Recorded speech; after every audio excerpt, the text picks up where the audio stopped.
안녕하세요. 현실 변호사 홍보현입니다. 요새 이제 변호사 플랫폼들이 많아졌잖아요. 그래서 거기 보면 어떤 사람은 전문 변호사고 어떤 사람은 전담 변호사고 뭐 이렇게 돼 있기 때문에 뭐 표현의 그냥 차이라고 생각해서 그냥 이렇게 넘어가시는 분들도 많은데, 또 간혹 가다가 전문은 뭐고 전담은 뭐지? 이 둘 간의 차이가 있을까라고 이런 걸 이제 좀 궁금해 하시는 분들이 있더라고요. 전문 변호사, 전담 변호사, 도대체 무슨 차이가 있을까요? 이 영상 바로 직전에 찍었던 변호사 광고 규정, 그 영상에서 살짝 언급을 했었는데, 전문 용어를 쓸 수 있는 사람하고 그렇지 않은 사람하고의 구분점이 있습니다. 아무래도 이제 전문 변호사 하면 그 분야에 대한 전문가로 뭐 당연히 인식이 되시겠지만, 정확히 말해서 전문 변호사의 정의는 대한변호사협회에 전문 변호사로 등록을 한 사람을 말해요.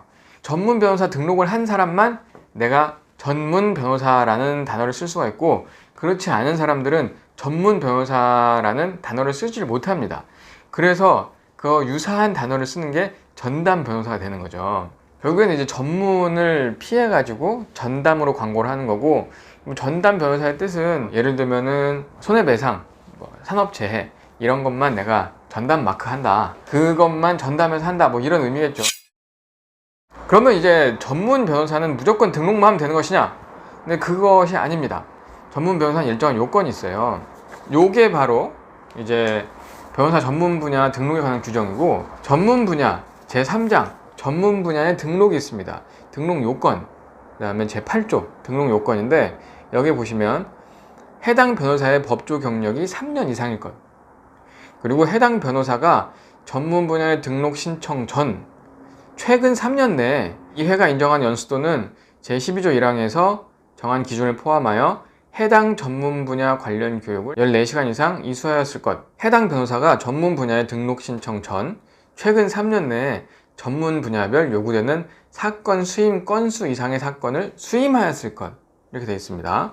이제 그거는 별표 2에 나와 있다고 하는데요. 별표 1은 전문 분야 등록 신청 분류표고요. 그 다음에 별표 2는 전문 분야별 요구되는 사건 수임 건수입니다. 여기 보면은 그렇구나. 사실 저도 잘 몰랐습니다. 왜냐하면 저는 등록할 생각이 없었거든요. 가사법 30건, 건설 30건, 교통사고 30건, 군형법 30건, 형사법도 30건, 이혼도 30건.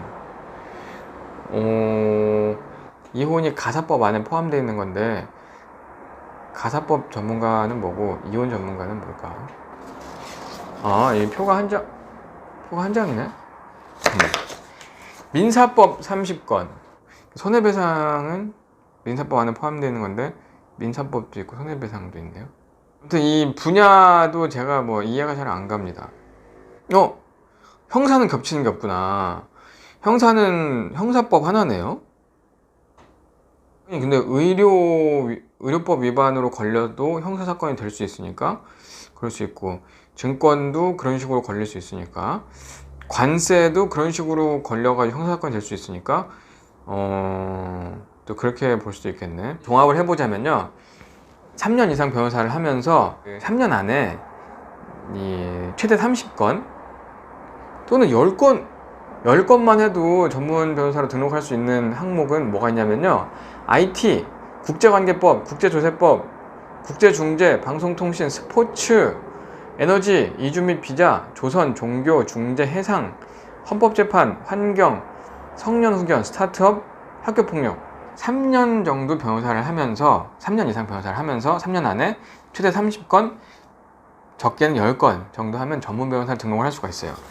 그리고 이제 전문 변호사 등록을 하려 그러면 앞에 있던 요건처럼 일정 시간 연수를 받아야 되고, 그리고 중요한 건 돈을 내야 됩니다. 전문 변호사로 등록을 하지 않은 사람이 전문 변호사라고 광고를 하면은 그거는 이제 대한변협의 징계 사유가 됩니다. 광고 규정을 어긴 거기 때문에. 그래서 이제 그걸 피하려고 하는 게 전담 변호사고, 전담 변호사 이외에 그런 용어는 아직 보질 못했어요.